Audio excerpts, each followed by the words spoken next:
Be confident, be bold, be authentic, but don't forget to take action. This is Ordinary to Badass, where our stories empower women to step into the spotlight of their own lives and pursue what they're truly passionate about.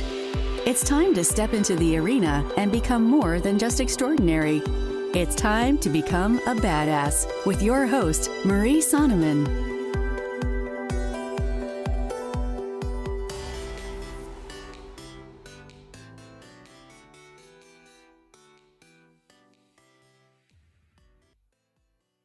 Welcome to Ordinary to Badass, episode number 37. In this episode, I talk with Piper Punches. Piper is a fiction author, and she has written 12 books. We talk about standing out from the crowd, thinking outside of the box, and challenging societal norms. Just realize while listening to this episode, there's a few audio issues, which I think are caused by the coronavirus and everybody being on the internet and on Zoom, which is the platform we record the podcast on. So we totally turned off the video, but even then there was some issues, and we worked with it because that's what you have to do, right? As a badass, you're just going to keep on rolling or adjust to the problems that come your way. But I know that you're going to find great content in this episode. Stay tuned.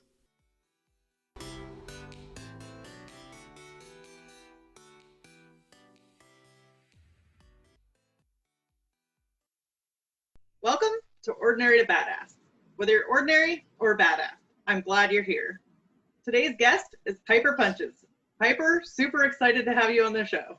I am super excited to be here. Thank you for having me. Glad to have you on the show. Before we go any further, I have got to ask you, do you consider yourself to be ordinary or badass?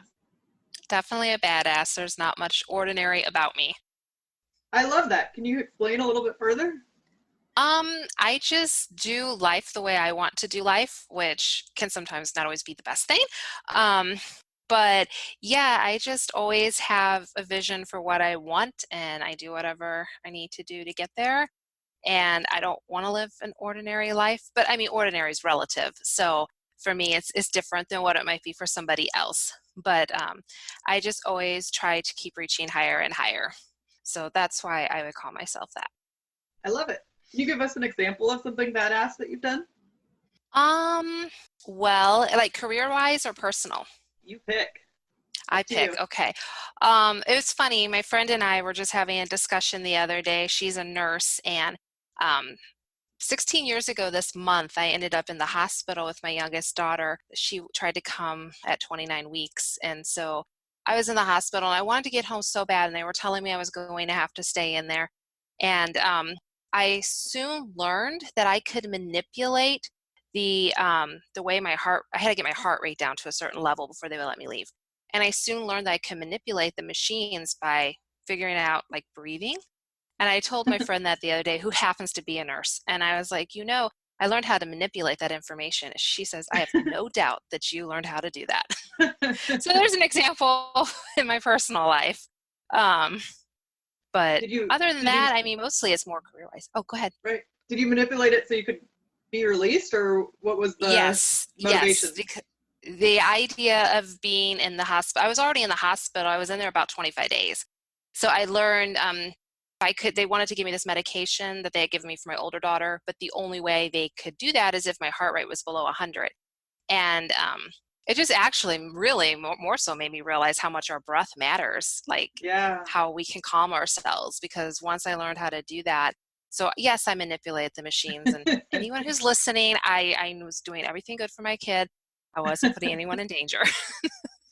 So do you use that in your daily life at all now, like the breath work? Oh, yeah. Yeah. I'm big into yoga. I've been doing yoga now. I feel like I got stuck saying I've been doing yoga for 7 years, but I think it's been closer to 10. And I do whether I'm having like anxiety or physical pain or anything, just breathing is, because we forget how to breathe. Yeah. And even when I go to, like, even doing something like being on this podcast, there's nerves. So it's just taking that breath and kind of letting out all that anxiety and all of that nervousness. Yes. It's like, take a breath. Everything will work out as it's supposed to, you know. That's right. That's right. So, can you share with us a little bit about yourself?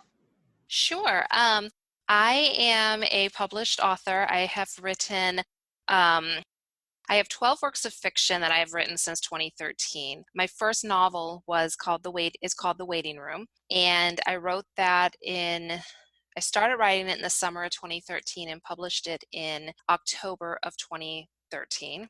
It went on to become an Amazon bestseller in the women's fiction category. And then from there, very quickly, I wrote Missing Girl, which is about human trafficking, specifically sex trafficking. And then after that, I wrote my next novel. Missing Girl is a novella. And then after Missing Girl, I wrote my second full-length novel, 60 Days, which is a continuation of the Missing Girl story. And then from there, it took me between Missing Girl and 60 Days 3 years to get out 60 Days. And then from there, I'm working on a series called the Murder Lawyer series, and I have 7 short stories that are part of that. And that's about a young criminal defense attorney who finds herself having to give closing arguments on her first murder capital trial. That was unexpected because her boss dropped dead. And then I've also written 2 children's books.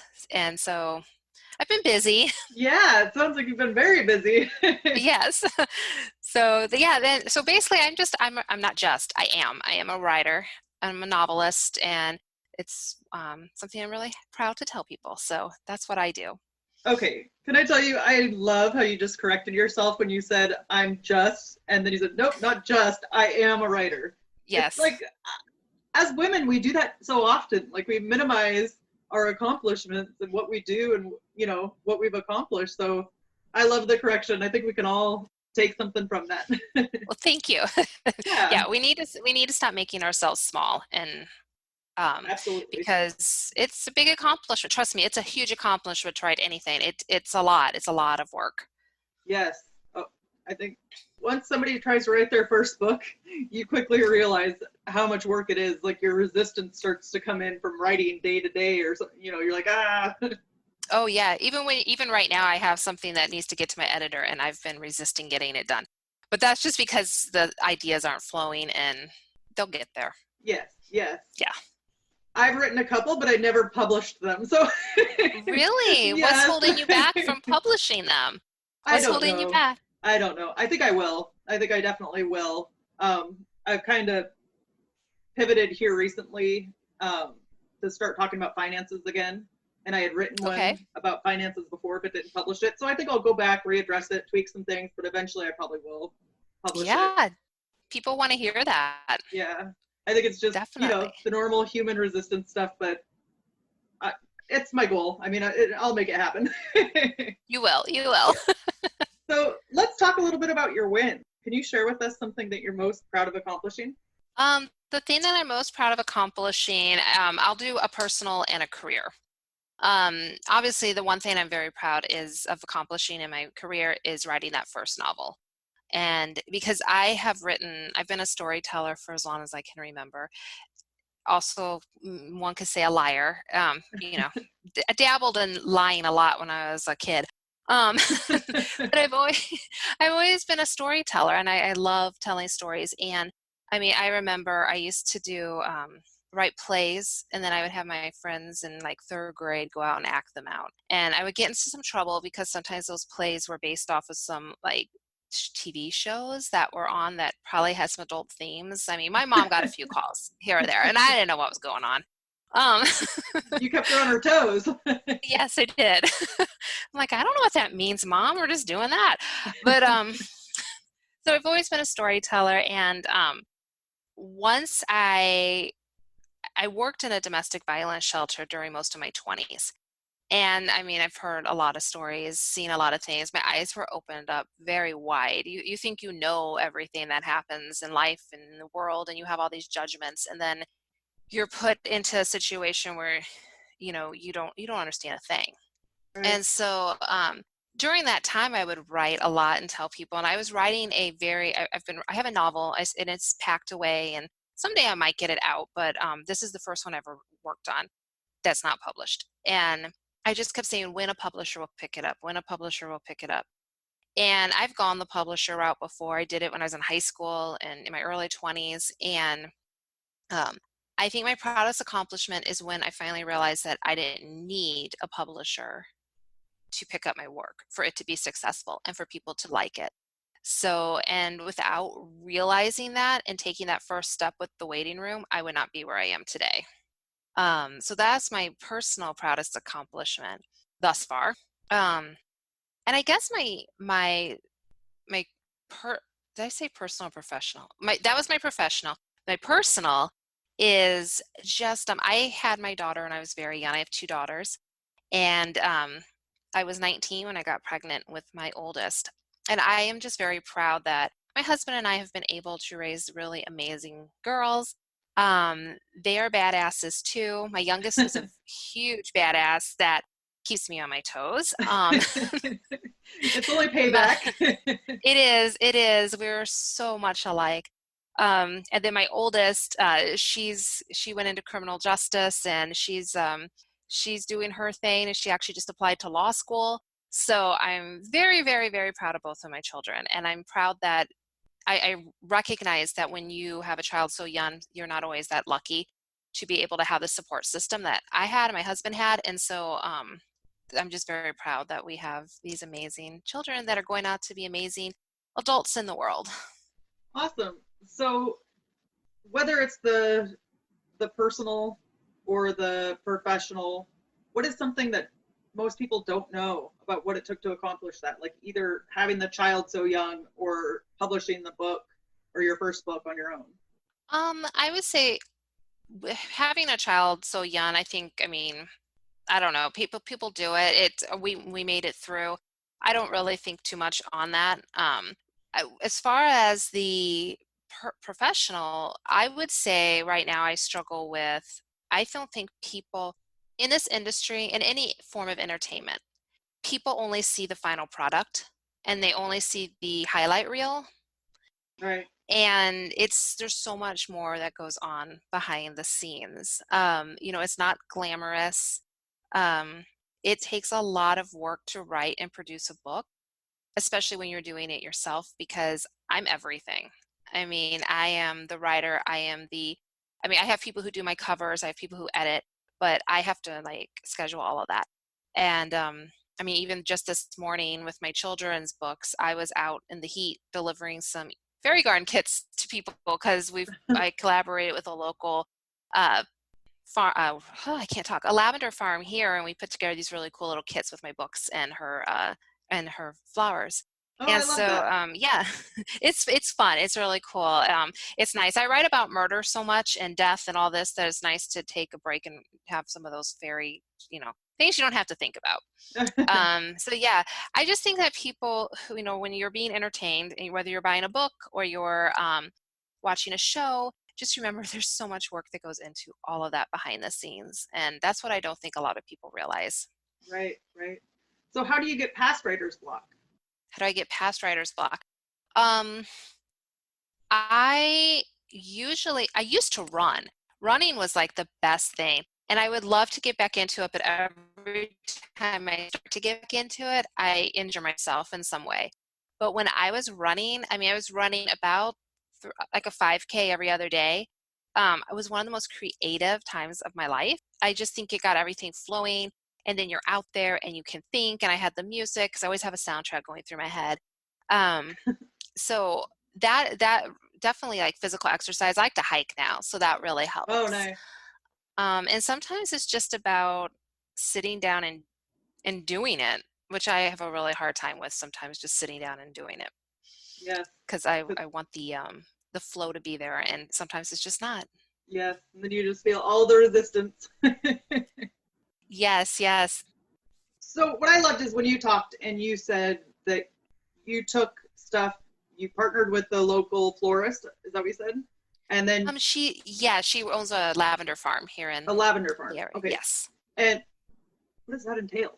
Sorry, I get distracted. That's okay. A lavender farm? I find a lot of people don't know what those are. There are hundreds of them throughout the country. Huh. And it's just basically in here where I am, I'm in the Midwest. I'm in the St. Louis area. That it's typically not the best environment for lavender to grow, I guess. I don't know a lot about it. I've learned since I've been working with them. Um, but yeah, like if you look, some of these farms have like acres and acres and acres of all this different type of lavender. And so at this particular one, she has a smaller farm, but she has all the lavender, and then she has like a gift shop and a cafe, and she does workshops and things like that. But lavender farms, they just produce all the different types of lavender you can get. Right. Um, yeah, So it's pretty cool. how did you come up with the idea to partner with her? Well, actually, so it was back in, I think, 2017. Um, I had visited the farm, and I was just had my adult fiction out, and I was looking for a space maybe to do like a reading. And I have a friend who does yoga there because I do a lot of yoga with the lavender. And I was like, well, geez, I wonder how I could do like what she's doing, but with my stuff, because I'm not going to teach yoga. Right. And so I just kind of connected with the owner when I was there, and I was like, hey, would you like to do like a ladies' night? And I'll do a reading, and we can set it up. We did it around Christmas time, and it worked really well. And then we were just talking as we were cleaning up, and I said, hey, wouldn't it be really cool if we did like a children's event? I could just write like a little fairy story about a lavender fairies. And by write a story, I mean literally just write it on a piece of paper. Like I wasn't going to do a book. And Right. she was like, yeah, that'd be awesome. And then I never do anything little, never. Um, so I ended up writing 2 books, and we ended up, and so it's about these 2 children that live on a lavender farm and their adventures with the lavender fairies. So it was just through that kind of connection. And I had emailed her and never heard back from her originally when I had the idea for the ladies' night. But my mom and I happened to be there, and she was behind the counter, and I was just like, hey, did you get that email I sent you? You don't know me, but did you get it? And I think that's some of the badassery. When you asked me earlier, I am bold.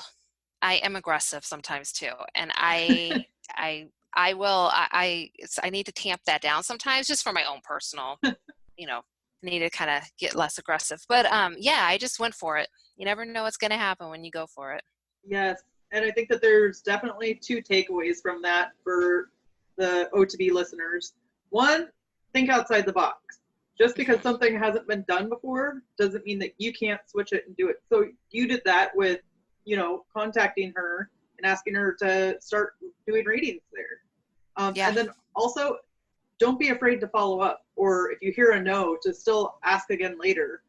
Just because somebody doesn't respond or it's not right at one time doesn't mean it's not right at another time. So I think that that's awesome takeaways for the listener. Yeah. I definitely, the outside of the box, that's, I don't like to follow the crowd. If you follow the crowd in anything that you do, then you're never going to get ahead because you're always with the crowd.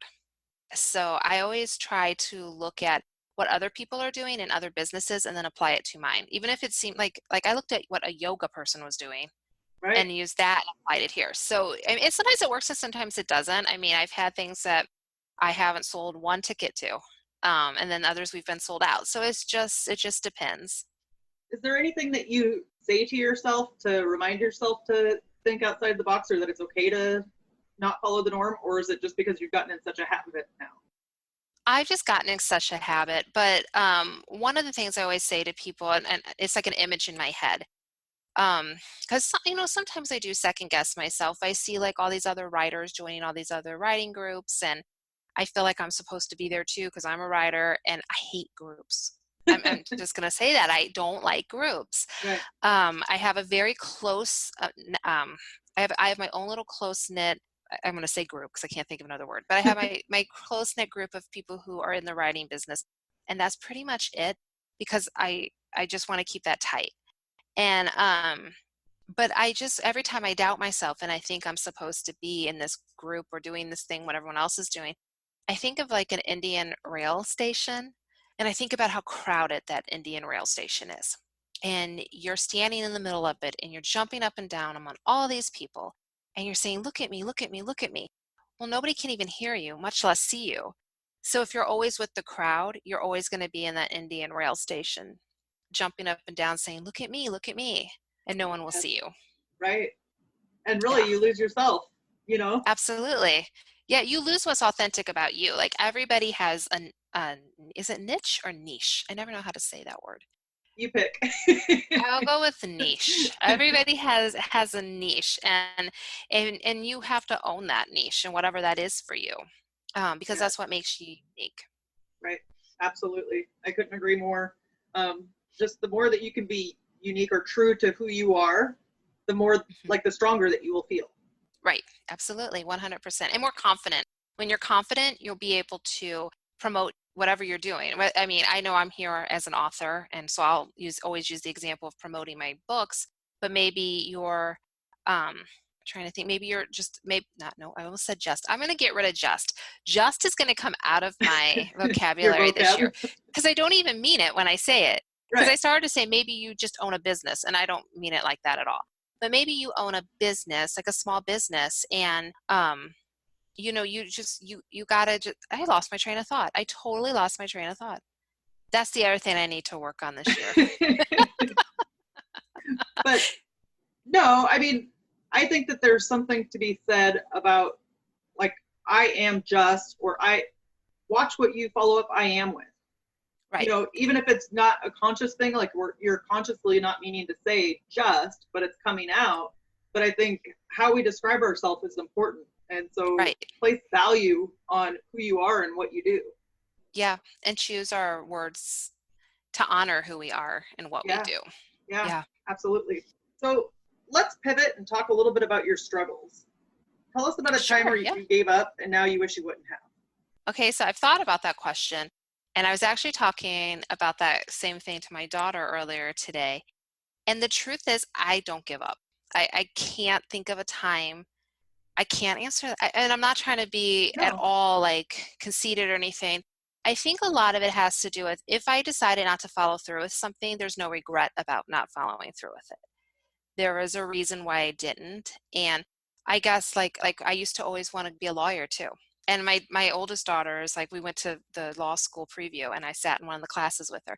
And she was like, you can still do it. I'm like, I know I can still do it. I don't regret not doing it. Right. I mean, now I just write about lawyers and stuff. I always said I wanted to be an FBI agent. And I mean, that is not a possibility now, but I don't regret any of that kind of stuff. Yeah. Um, and so I just feel like I grew up with parents who always talked about their regrets, everything they didn't do, and it still follows them around.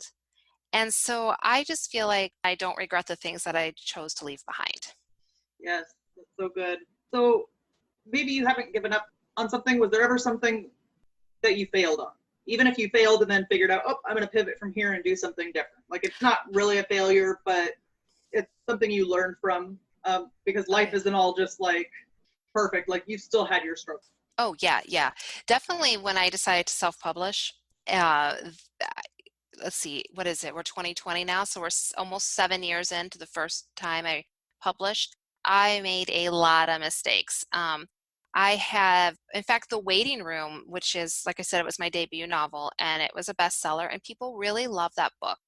Um, I need to have it re-edited because I didn't hire the right types of editors. I needed to hire more than one editor, and I only hired one, and it was just way too much to ask one person to do. So, yeah, I failed in that aspect. I've failed where I've talked on social media about when I'm going to have something ready, and I haven't learned this lesson yet. I'm trying. And I tell people, "Oh, it's going to be here," and then it's not. So I've definitely failed at that. Um, the Murder Lawyer series, I don't think it's a failure in any way, but I had all these high hopes for it. I thought it was going to take off. And the funny thing is, I launched it the same year I launched The Lavender Fairies, and The Lavender Fairies is the series that took off, and it's the Murder Lawyer series that has struggled. So, and I think part of that's just I haven't marketed it well, and I also haven't gotten the stories out as fast as I wanted to. Um, so those are some failures, but you just learn from them. Right, right. And I wonder, I mean, I don't know that this is true, but I wonder if part of the Lavender series or the Lavender stories, why that took off is also because it's so unique. Like, it's so niche down, you know? Yeah, it is niche down. I mean, because like I've even been able to market that to not just the Lavender Farm here, but the Lavender Farm It's like we've had them in Kansas. I've had them in, Kansas, Iowa, Illinois. They were going to be out in Massachusetts, and we never were able to get them out there. But I mean, all across the country, I have reached out to people, and so yeah, it's a very unique thing that nobody else is really doing. What is a hardship that you faced to get to where you are now? And that could be personal, professional, whatever. Basically, just realizing that I have the power to create the life that I want to live, and not really trying to live up to other people's expectations. Um, I think I like to please people. I will say that I don't care what other people think. My husband always says all the time he doesn't care what anyone thinks, and I tell him that's just not true. Everyone cares about what somebody thinks. Right. But I do care very much about what other people think. And like even right now, I second guess what I'm putting on social media, because I will have that idea of, oh, people are going to think I'm self-promoting. Oh, people are going to think I'm being I'm being obnoxious. And I have to remind myself that, excuse me, this is a business. Right. I have a right to do that. But I think that's the hardest part, is just overcoming what other people are going to think of me as I pursue this dream of mine. So why do I care what other people think? Yeah. So how do you push past it? Lately, it's just been reminding myself this is a business. You know, I have back here, I have a little board behind me that has like a car on it. It's my dream car, and it's a $137,000 car that I want to pay for in cash. And let me tell you, I'm nowhere near paying for this car in cash. Right. But I want that. I want my books to be, I want to produce them and see them on the big screen or as limited series. And if I keep playing small because I'm afraid of what other people are going to think of me, then I'm not going to get there. And so I just have to keep reminding myself, what do you want? Is what you're doing today getting you closer to what you want? Yeah. And that applies to anybody. It doesn't matter what you do in life. Totally. And I also think that we always think that our dreams are just gonna pop up or they'll happen as long as we'll set a dream or we'll set a goal like I want this, but we don't do anything to get there, or we don't have the physical reminders. So I think that you having the picture up of the car you want is a physical reminder, and it reminds you to take action on your dream or your goals so that you'll get there. But sometimes we need actual physical reminders to help us keep taking action. Yes, I totally agree. I believe in positive thinking and like manifesting, but I also know that you have to put the work into it. I always just feel like if you just keep thinking, yes, this is what I want, like you're putting it out there in the world, you're letting it sit out there, but you also have to keep doing the behind the scenes work so that when that catches up to you, everything falls into place. Yeah. So you shared with us that you're married and that you're a mom. Have you ever struggled with societal norms about expectations or any type of mom guilt? I have guilt about everything. So I wouldn't say mom guilt. I just have human guilt. I have dog parent guilt. I feel guilty that I sit around and work all day and my dog just kind of sits there and stares at me. I was kind of lucky, like when my kids were really little, and they're 7 years apart. But when they were little, I ran my own business. I did I went into schools and like preschools and did music. And I also babysat from home. So I had that. I didn't have this other stuff going on, what I have now. So they were always kind of around me. But as I've gotten older and they're doing their own thing, I do still sometimes feel guilty that I feel like I sometimes can't put in like the hours I want to put in. I feel like I struggle with guilt that I work too much. But then I also feel like I struggle with the guilt that I don't work enough to get me to the next level. I think it's just wanting to be everything to everyone all the time that I struggle with the most. And I feel like a lot of people probably have those same struggles. Yeah. Just trying to be everything to everyone. So what do you say to yourself to get over your guilt? Gosh, I wish I had a really good answer for that. What do I say to myself to get over that guilt? I mean, I'm here for my family when they need me. I make dinners for everyone. We go do fun things. If they have a problem, I'm there for them.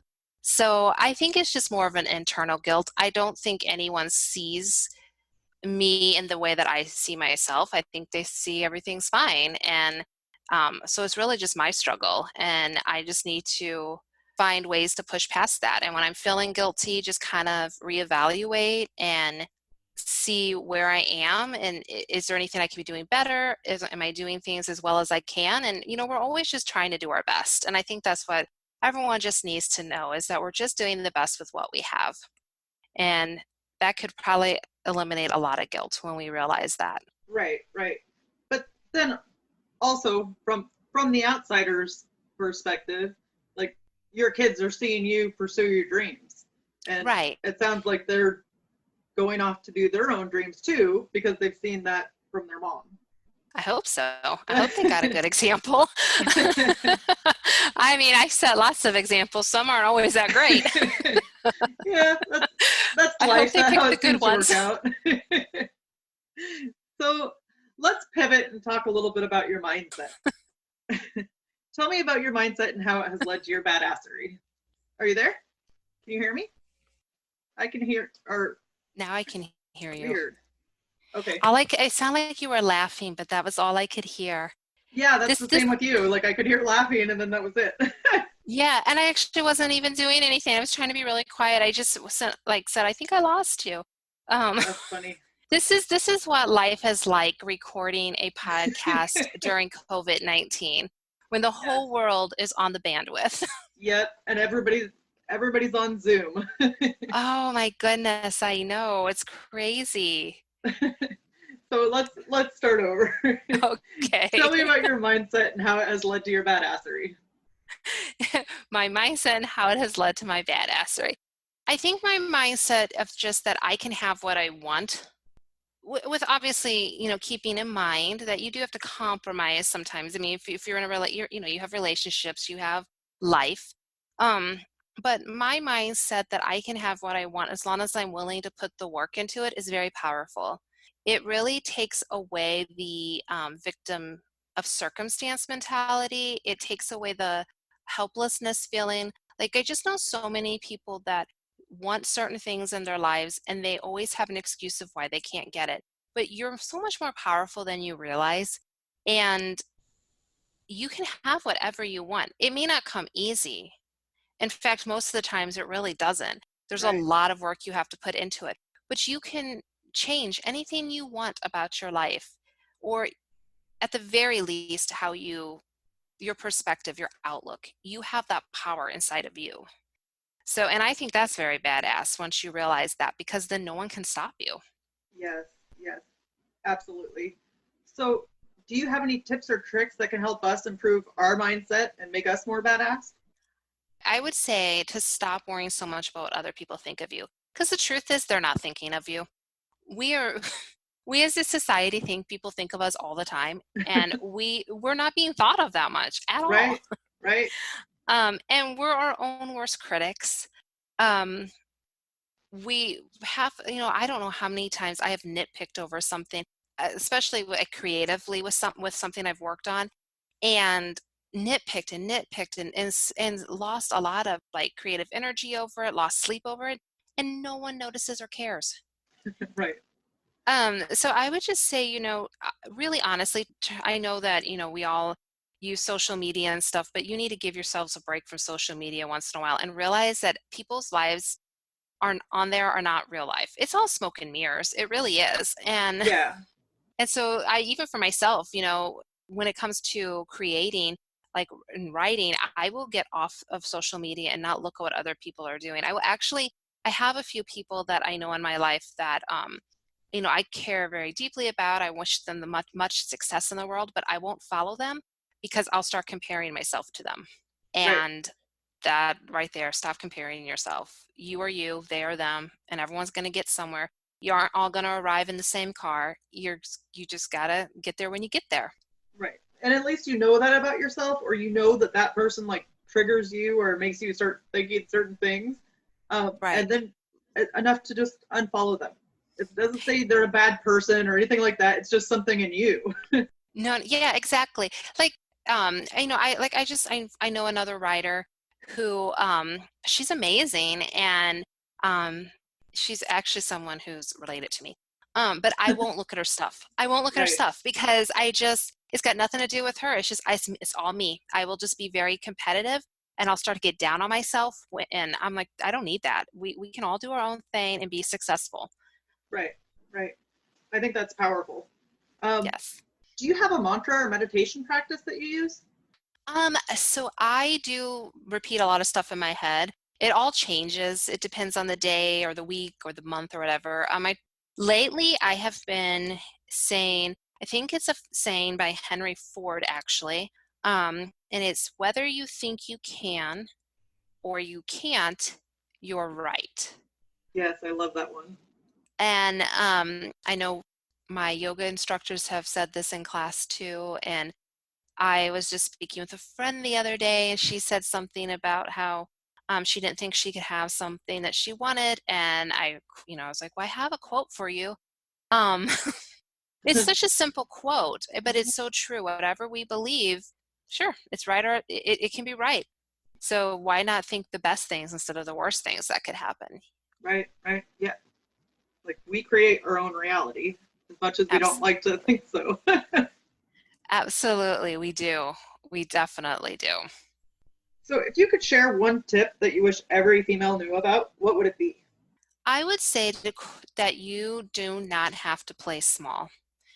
I think as women, just even growing up, and I know, especially if you're, between, like in your 30s or 40s, you've probably played small a few times in your life. You've probably heard that, don't get that aggressive. Don't, one thing that sticks out in my head was from years ago. I played one game on a co-ed softball team. I had a coworker invite me to come play, and I only made it one game because I was mad. And I got mad because I wanted to get up there. I've played softball all my life. I love playing the sport. And I was like, yeah, let's go play this game. This is cool. Well, I'd never been on a co-ed team before. And so we get up there, and it was my turn to bat, and they wanted me to walk. Uh-huh. And I was like, what the heck? I'm not walking. I want to hit this ball. And if I don't hit the ball, then I'll strike out. And they were like, well, no, it's for the team. This is what we're all doing. And I, of course, again, I do my own thing, and I don't listen to other people sometimes. And so I was like, forget that. I'm not walking. I came here to play. And clearly I was not a team player either. I recognize that. But I tried to hit that ball, struck out, got so mad, threw the bat, and I'm like, that's it. I'm never playing this again. It's just the whole playing small thing. I would tell women to, if you're hesitant about something, think about why you're hesitant. Are you hesitant to move forward with your goals because you think it's going to rock the boat for others? Or is there a really legitimate reason why you personally don't want to move forward? And a lot of times we don't want to move forward because it's going to rock the boat for someone else. Mm-hmm. So that, I would just say, really think about that. If you're feeling like you're playing small, why are you playing small?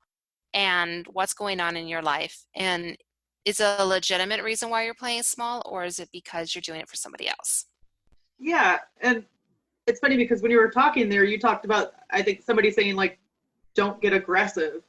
But Right. Was that really aggressive? I mean, if a guy had done the same thing, would anybody have thought twice about it? No, never. So it's like, I think that we're considered aggressive just because we're a female and we do it. When if a guy did it, it would be completely okay. So therefore it should be completely okay if you did it, you know? Exactly. Kind of like who was that? Serena Williams. Didn't she get really upset when she was at one of her matches, and like people were making fun of her, and they were saying she shouldn't have gotten that way. But think of all those men Yeah. out there on the tennis courts who have acted like that before, and we don't think anything of it. I know, and it's so funny because it's also like most of us fall into that trap.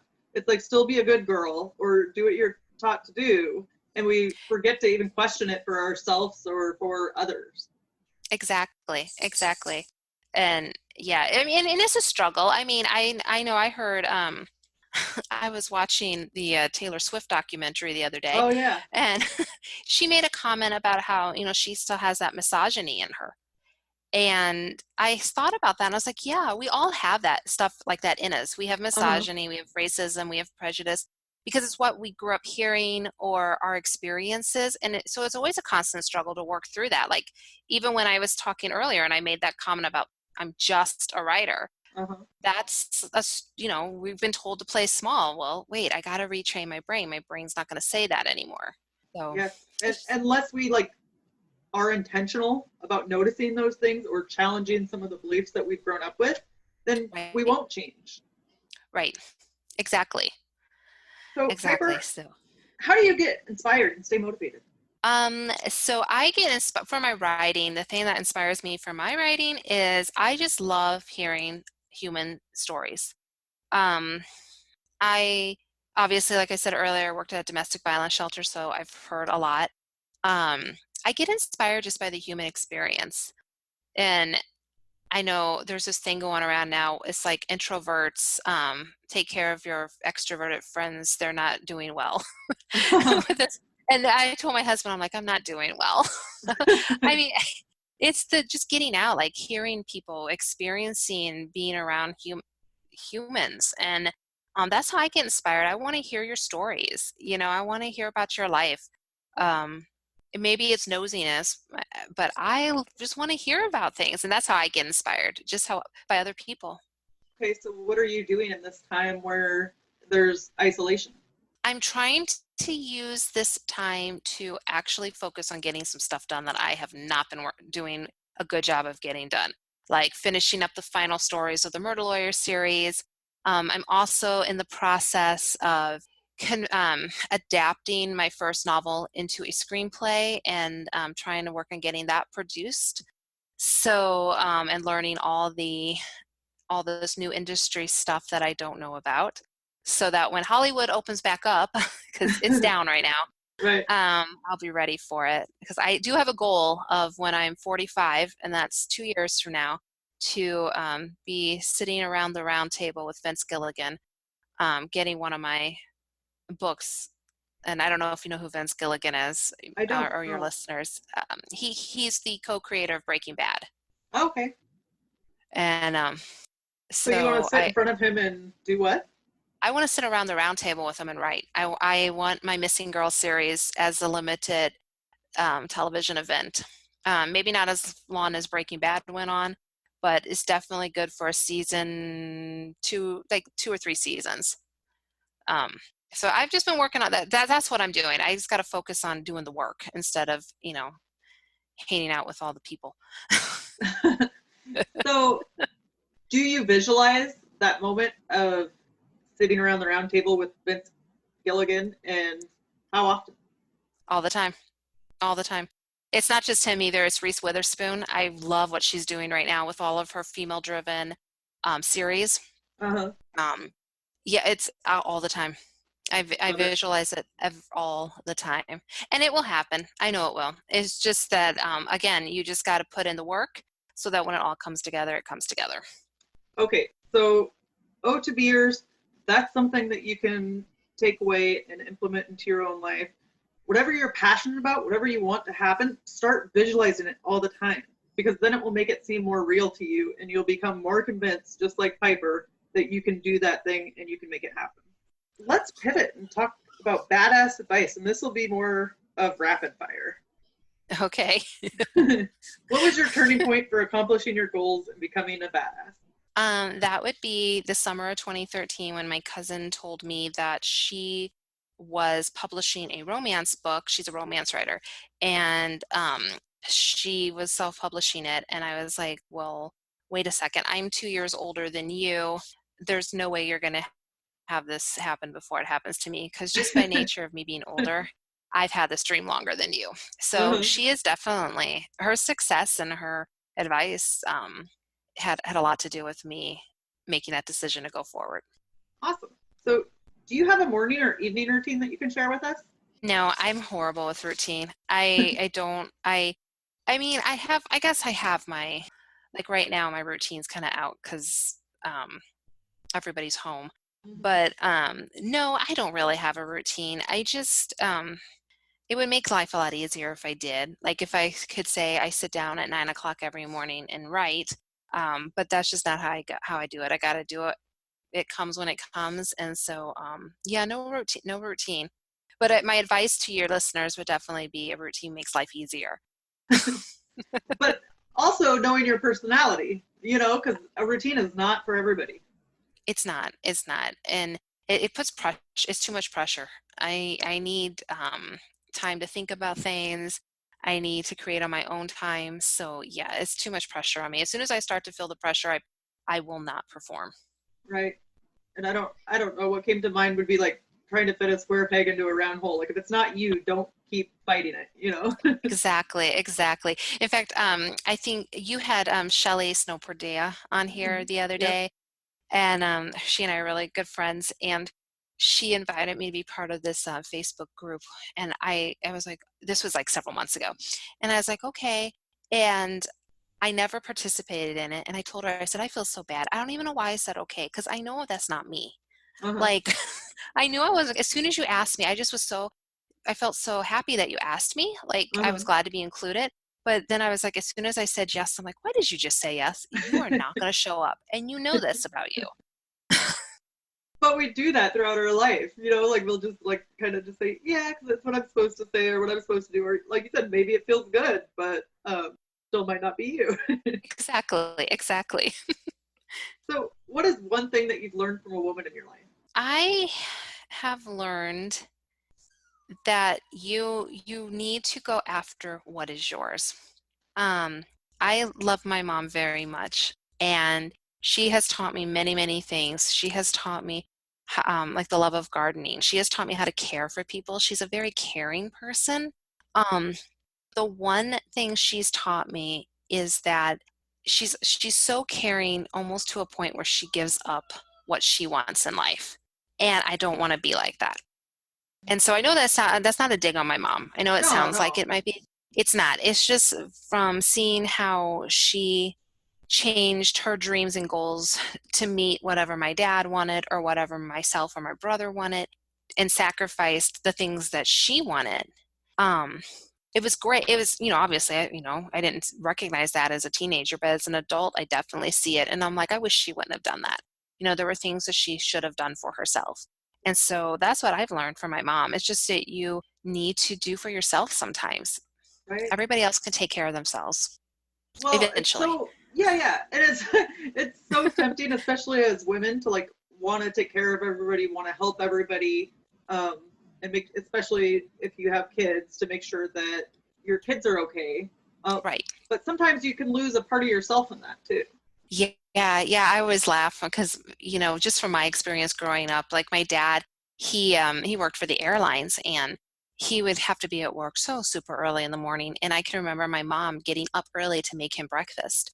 And I do not make my husband breakfast. I mean, that example, I was like, Mom, why are you getting up so early? Just sleep in. So yeah, he never gets breakfast made for me.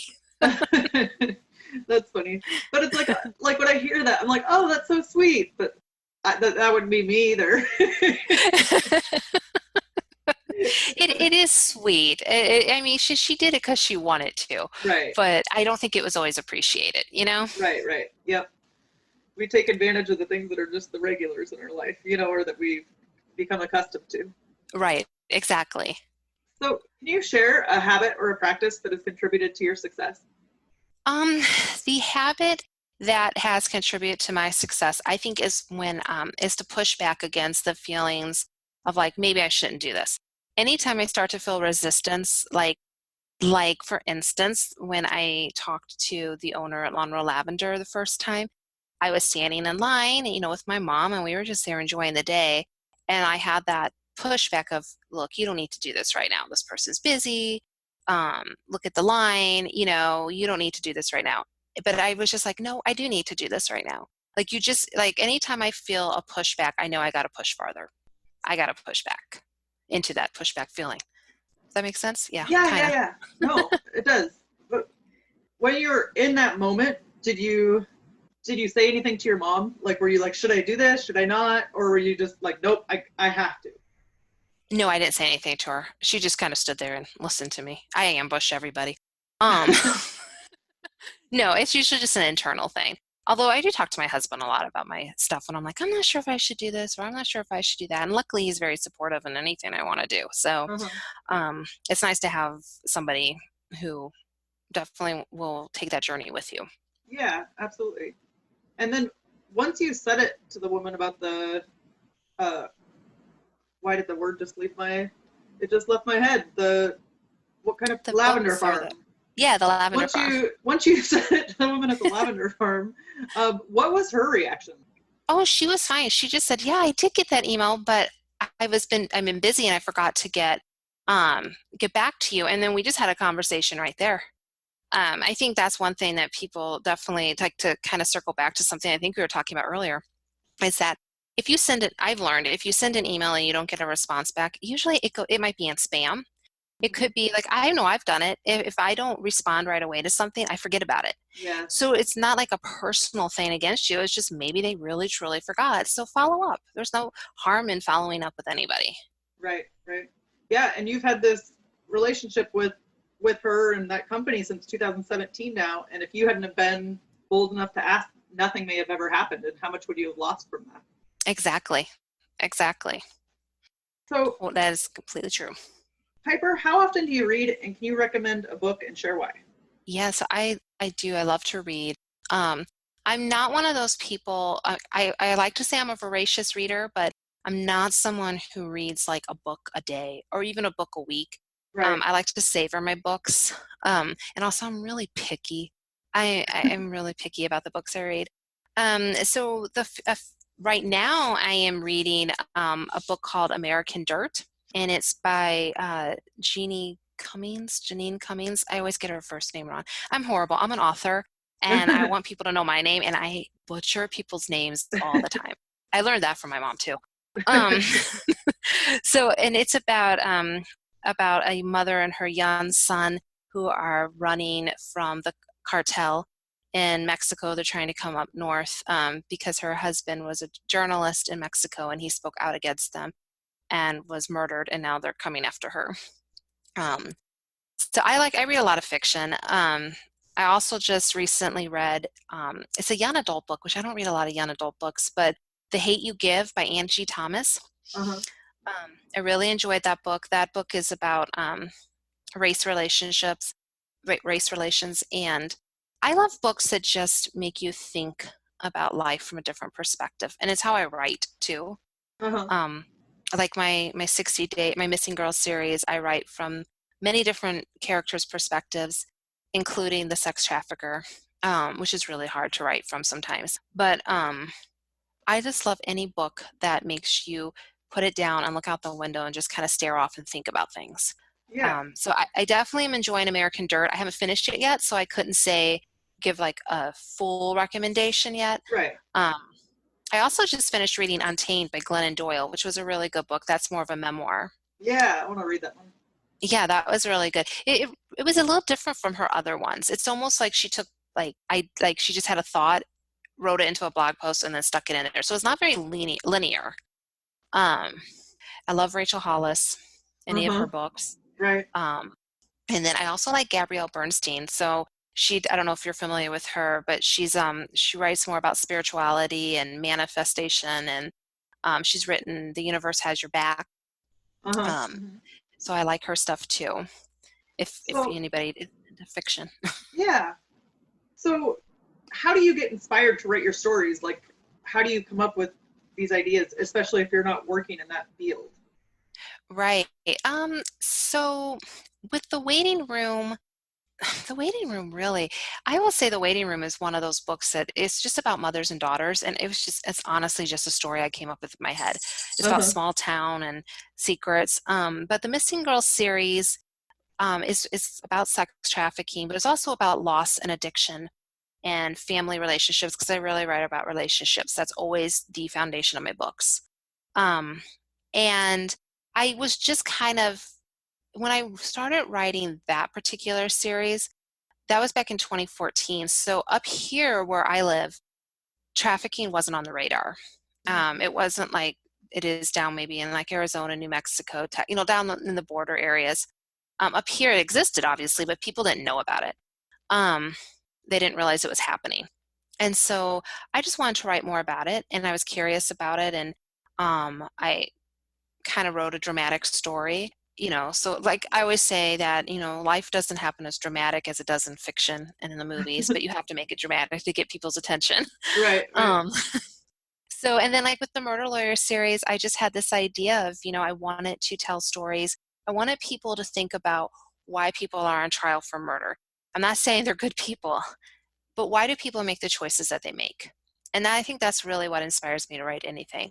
Why do people make the choices that they make? What drives them to do what they do, whether it's good or bad? Right. And I think it's interesting because about the human connection, like everybody's human. They may have had a different set of circumstances that led them to where they are. Right. But it's interesting to try to understand those things. So I love that you're doing that. Thank you. Thank you. And those are the types of books I like to read too. So just understanding each other better. So let's end with a tip to encourage women who are in the arena fighting for the life that they want. Okay, so if you're in the arena and you're fighting for the life you want, you're going to take some hits, and sometimes you're going to lose a round. But if you take yourself out of the arena before you've reached your goal, that's on you. So you just got to keep fighting. And nothing's ever going to be a smooth upward ride. There's always going to be things that happen. And it doesn't matter what your career goals are, what your personal career goals are. You will always have setbacks. But it's just learning how to work around those setbacks, take a breath, and figure out another angle to come at. Yes, so good. And how can we connect with you? So I am online. You can find me on my website. It's piperpunches.com. And you can find me on Instagram or Facebook at Piper Punches. You can find me on Twitter at Piper Punches, but I will tell you, I am not in a committed relationship with Twitter. I don't even get the notifications on my phone. So if anybody reaches out to me on there, I'm not snubbing you. I literally won't see it for like weeks until one day I'm like, oh, maybe I'll go on here and see what's happening. So definitely Facebook or Instagram. I like Instagram. I enjoy being on there more than Facebook even. So yeah, but I would definitely invite everyone to come over to my little world at piperpunches.com and see the books that I've written. If anyone's interested in writing a book, whether it's fiction or nonfiction, and you need some help publishing it, like self-publishing it, I do self-publishing consultations. So, connect with me too and let me know, because I'm more than happy to share my failures with you and help you get to where you need to be faster than I did. Okay, awesome. I will definitely put that in the show notes. Okay, yeah. Thank you so much, Piper. You've been a total badass, and I've enjoyed hearing your story. Well, thank you. It's been fun, and it's been nice to talk to somebody when we've been so cooped up. Yes, I agree. I love it. With that, we'll end our show. To all the badass women out there staying in the arena, wherever you are, whatever you're doing, own it and get after it. I hope that you enjoyed this episode of Ordinary to Badass. Did you hear last week when I told you about the Badass Money Challenge? It's an 8-day challenge to get your money in order, mostly your budget. I have moved that challenge to ordinarytobadass.com/badass-money-challenge. Check it out today if you're interested in getting your finances in order. Talk to you soon, friend.